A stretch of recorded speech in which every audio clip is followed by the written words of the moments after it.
IndiHome, dekatkan pengalaman. Dari Telkomsel. Anda kembali di Indonesia Business Forum, pemirsa. Ini pertanyaan yang mungkin saat ini ada di kepala semua sarjana-sarjana 1 juta yang masih menganggur saat ini. Tadi saya sempat live, Pak Wamen. Tadi ketika saya live di media sosial saya menghimpun beberapa pertanyaan. Salah satunya adalah, ini kenapa cuma 1 tahun doang? Kenapa cuma fresh graduate aja? Itu pertanyaan pertama. Yang kedua, SMA SMK gimana nasibnya, Pak Wamen? Ya, memang pemerintah saat ini melalui Kementerian Tenaga Kerja hanya menyiapkan 100.000 lowongan untuk fresh graduate yang baru tamat dari mulai hitungnya adalah bulan Oktober 2024 sampai dengan November 2025. Karena memang kami mau melihat dan ingin melakukan penilaian terhadap mereka-mereka yang baru tamat ini.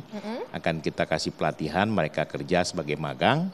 Dan tentunya dalam 6 bulan ke depan ini mereka bisa mendapatkan pendidikan, skill dan soft skill yang mereka dapati ketika mereka berada di perusahaan-perusahaan tadi.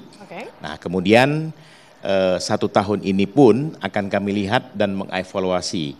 Nah, tadi ada pertanyaan juga dari Celia bahwa apakah nanti akan ditambah. Saya pikir Presiden dan Kementerian Tenaga Kerja akan menambah proses magang nasional ini kalau memang ketertarikan mereka ini sangat antusias ya. Nah, sekarang di batch kedua ini ada lebih kurang 8.000 lebih perusahaan yang dilibatkan, baik dari BUMN, BUMD, kelembagaan pemerintahan, perusahaan swasta, dibanding dengan batch pertama yang hanya merekrut 20.000 yang hanya tertampung sekitar 16.112 orang. Nah, sisanya nanti akan kita lengkapi di batch kedua ini sehingga cukup menjadi 100.000 orang peserta magang yang akan kita fasilitasi sebagai fresh graduate tentunya. Tapi kalau saya lihat tadi data dari Pak Wamen artinya sudah 177.000, artinya ini sudah banyak yang hopeless, Pak. Udah hopeless cari kerja gitu ya, Pak. Ya. Ini berarti menjadi jawaban untuk para pengangguran saat ini? Solusi. Jadi salah satu banyak pertanyaan juga yang kami terima di siap kerja kami agar pesertanya jangan hanya 1 tahun tamat, tapi bisa mungkin di atas 1 tahun, ya kan? Ditambah lagi mungkin juga ada yang berasal dari SMK atau SMA, ya bukan hanya sarjana saja.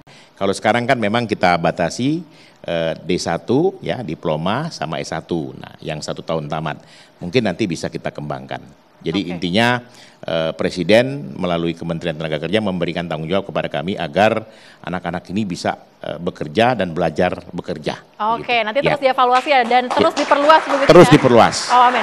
Saya akan ke Kadin. Buning, Anda melihat program magang nasional yang dilakukan oleh pemerintah, apakah ini mungkin menjawab solusi link and match yang selama ini mungkin berbeda nih antara bidang ataupun kejuruan dan juga keahlian yang harus dimiliki ketika masuk ke dunia kerja? Silakan. Ya, sebenarnya program magang nasional ini adalah bentuk real, konkret dari link and match. Jadi dari mereka ketika peserta ini mendaftar ya, dia itu sudah langsung di-sort sama sistem itu ya, kompetensinya di mana dan kemudian di-linkkan dengan perusahaan-perusahaan yang membutuhkan kualifikasi seperti yang mereka minta gitu. Jadi di situ itu sudah terlihat banget bahwa itu sebenarnya sudah nge-link di situ. Jadi dari awal mereka mendaftar sampai kemudian mereka itu ditempatkan bekerja di mana itu sudah sesuai dengan apa yang mereka inginkan, keterampilan apa yang mereka miliki itu sudah sesuai. Jadi ini betul-betul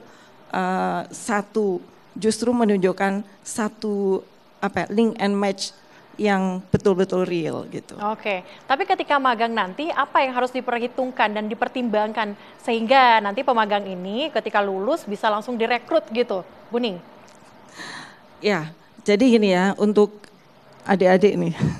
Jadi ketika magang biasanya kami ini ya pengusaha dan tim kami itu melakukan evaluasi yang terus-menerus tentang performance mereka dan juga tentang bagaimana mereka itu attitude dan karakter dan segala macam itu. Dan apabila memang mereka itu perform di situ, qualified di situ, itu sudah pasti diincar tuh dari awal tuh. Ini dilihatin terus, kemudian pasti akan direkrut gitu. Nah, tadi in relation to Pak Wamen tadi ya, bagaimana kita itu menjawab kebutuhan-kebutuhan yang makin banyak tenaga kerja yang dan sebagainya ini. Nah, ini sebenarnya gini. saya melihatnya magang ini akan meningkatkan produktivitas. Dan ketika produktivitas itu tinggi, maka kita bisa berdaya saing. Karena berdaya saing ini, maka kita bisa mendapatkan order lebih banyak. Karena mendapatkan order lebih banyak, maka itu bisa create, job creation-nya itu terjadi. Jadi itu tadi relate. Tadi kan boleh menanggapi kan? Betul, Itu. boleh. Ya. Berarti meningkatkan daya saing begitu ya poinnya ya. Oke, saya akan ke Pak Padang. Pak Padang, sebenarnya kalau kita lihat ini untuk magang, sebenarnya kan kalau di semester 6 tuh udah juga ada magang begitu ya. Kalau kita kuliah tuh ada magang juga yang dilakukan 3 bulan, bahkan ada juga kampus yang 6 bulan begitu ya Pak. Kira-kira seberapa penting sih harus magang lagi? Mengingat sarjana harusnya bekerja, bukan magang. Jadi gini, pertama kita puji dulu ya. Oke. Puji dulu lah ya, baru nanti kita kritik. Oke, siap.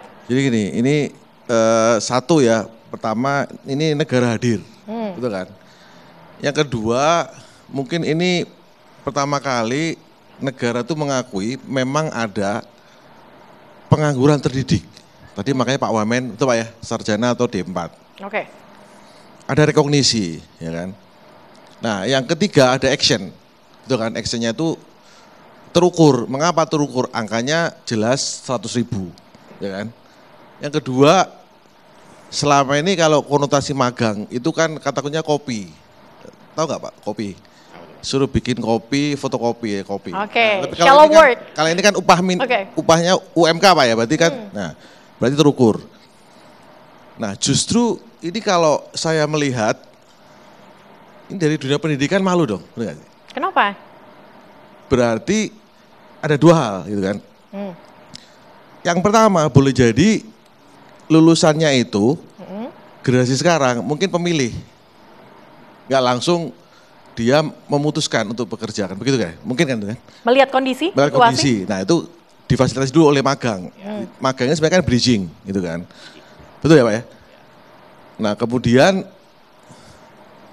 justru saya mau nanya KPI-nya itu apa? KPI, maksudnya gini, harusnya ini sudah bagus ya. Misalkan dia magang 6 bulan Pak ya, 6 bulan. Nggak perlu 6 bulan, misalkan dalam waktu 3, kan sudah lulus ya, 3 bulan, misalkan 60% direkrut, ya kan, direkrut apakah nanti dengan kontrak setahun 2 tahun, berarti itu indikator Pak. Nah bagi perusahaan yang merekrut, ada insentif dong, insentif, tax insentif. Nah mengapa saya katakan bahwa dunia pendidikan itu harusnya kita introspeksi, gini, kalau pengalaman kami di vokasi UI, itu justru ketika masih kuliah, benar tadi Mbak Sile mengatakan, jadi kalau D3 itu, mau D3, D4, itu paling nggak 2 semester kita magang. Betul kan? Jadi kita mengoptimalisasi masa studi. Belum lulus atau menjelang lulus sudah direkrut. Ini contoh, saya ambil angka ini, salah satu prodi kita, PR ya, Humas D3, angkatan 21, lulus 24, itu dari kira-kira 80 orang, itu yang dia nggak langsung kerja cuma 2 orang. Oke, berarti Nah, mostly semua 2 orang ini bisa jadi dia mempersiapkan usaha kan? Oke. Usaha baru atau dia mau lanjut lagi sekolah. Oke. Nah mengapa? Karena ini memang suatu program yang kita wajibkan magang secara sistematis gitu kan. Nah artinya harusnya, ini udah bagus nih. Kemenaker. Setelah lulus kan? Nah yang sedang studi harusnya Kemdikti, kalau tingkat pendidikan tinggi, kemudian apalagi Dikdasmen ya, yang SMK itu justru dia menghidupkan lagi program magang masa studi.